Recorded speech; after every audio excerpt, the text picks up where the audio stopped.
Assalamualaikum and greetings. Welcome to my final year project presentation. I am Ahmad Syamil, Shahruddin, a bachelor student in mechanical engineering.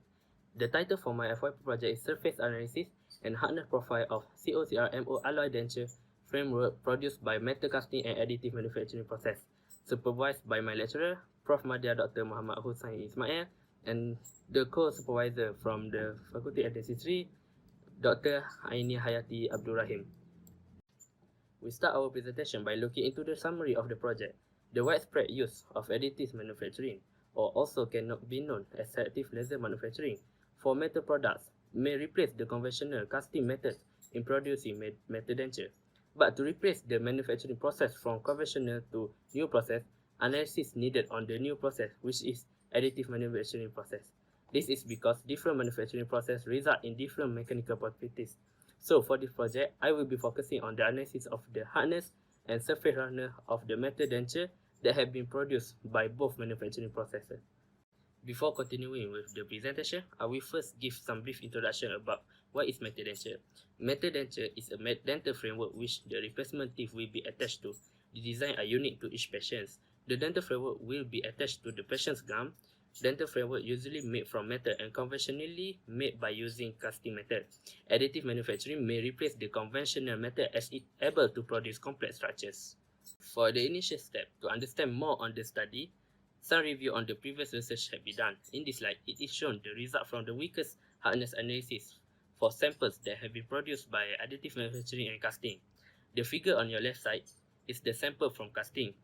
From this, we can see both manufacturing process results in different hardness. In order to ease the analysis, the result from the hardness test was shown in the bar chart.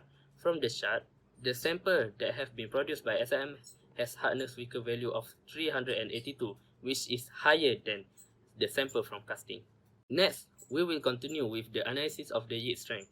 From the graph, as we can see, the SLM samples able to withstand higher value of stress, which is over 600 megapascal, while cast sample only around 400 megapascals. Both hardness and stress strain analysis shows difference between the samples. This is because due to the microstructure that form during both process.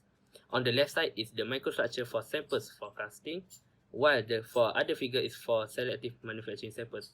In SLM, sample shows finely homogeneous grain, which enhance its mechanical properties rather than casting sample with dendrite regions. When it comes to investigating and analysis on the mechanical properties for both samples, numerous studies have been conducted.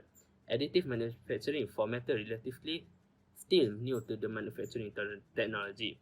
There is still a limited data available about the COCR alloy created via additive manufacturing. Because of that, more research are required before replacing with conventional methods. The objective of this study is to use additive manufacturing and conventional casting methods in producing the COCR alloy metal denture.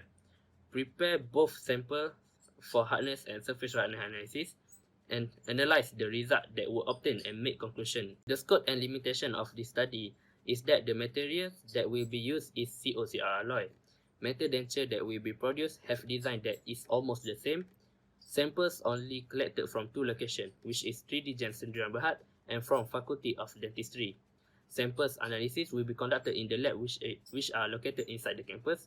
Weaker hardness will be used for hardness analysis and Alicona machine for surface roughness analysis. This is the methodology flowchart for the project. We will start with obtaining the sample for the metal denture, continue with sample preparation, next testing session to obtain the result, finally the analysis and conclusion for the result that is obtained. I will explain more on the detail for sample preparation and testing in the next slide.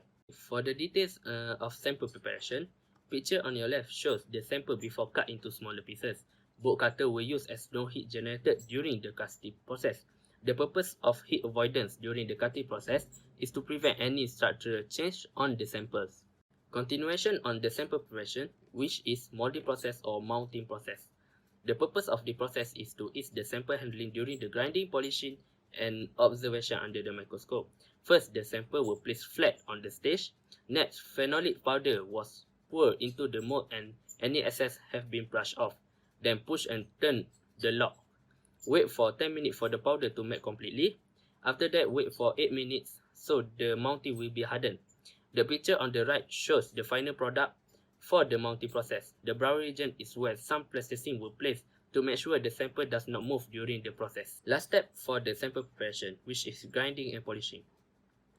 Grinding purpose is to remove damage on the surface that caused by cutting process, while polishing is to remove imperfection that caused by the grinding process. The steps for grinding are shown as in the table. We start from 120 grades sandpaper and finish it with 1200 grades. The sandpaper grade follows the United States CAMI standards, while for polishing process, we use diamond suspension polisher as COCR alloy is amorphous material, so the powder polishers may not effective to the sample. So the step for polisher is stated as in the table, starting from 6 micrometer to 1 micrometer. For the testing, here is the brief details on the flow chart for the Elecona machine. We start from the sample is placed flat on top of the stage. Then select the desired lens objective. The vertical resolution must be set up depends on the lens objective. Turn on the lights and set it up until the image on the monitor turns to dim white. Lower down the lens until the image on the monitor is clear. Before start scanning, pull the knob to make the image blurry, then set the starting point. Then push down the knob until the image turns blurry again and set the end point. Start the analysis and make sure the specimen will not move in during the analysis. Lastly, results from the machine were collected. For the preliminary result, I have obtained the result for the surface roughness for the casting sample. From the picture, we can see there were two types of surface that were analyzed by using Elecona. Front part of the sample and the behind part of the sample, where the behind of the sample is where it will face towards and sticks to the gum of the fashion. Figure B and E shows the 5x magnification view of the both specimen, while for figure C and F shows the 3D pseudo map, which we can see the difference of color indicates in difference of height. From the image, we can see a line on the magnification view of the sample. That is the path that the machine analyzed the surface roughness. From the analysis of the surface roughness by the machine, shows that the RA value for the front surface is 2.1336 micrometer. While for the analysis on the behind parts of the samples, the machine shows the RA value is 4.9398 micrometer. This means the surface of the behind parts of the sample is rough. For the future planning, I will obtain the sample that is manufactured by using additive manufacturing. Next, continue with the hardness test on the casting and additive manufacturing samples, and then analysis on the result and do the comparisons between both samples. I am nearing to the end of my presentation. If you have any question or inquiries on the project, feel free to contact me through the email or phone number that will have shown. I am very pleased to help and answer all of your questions. Thank you.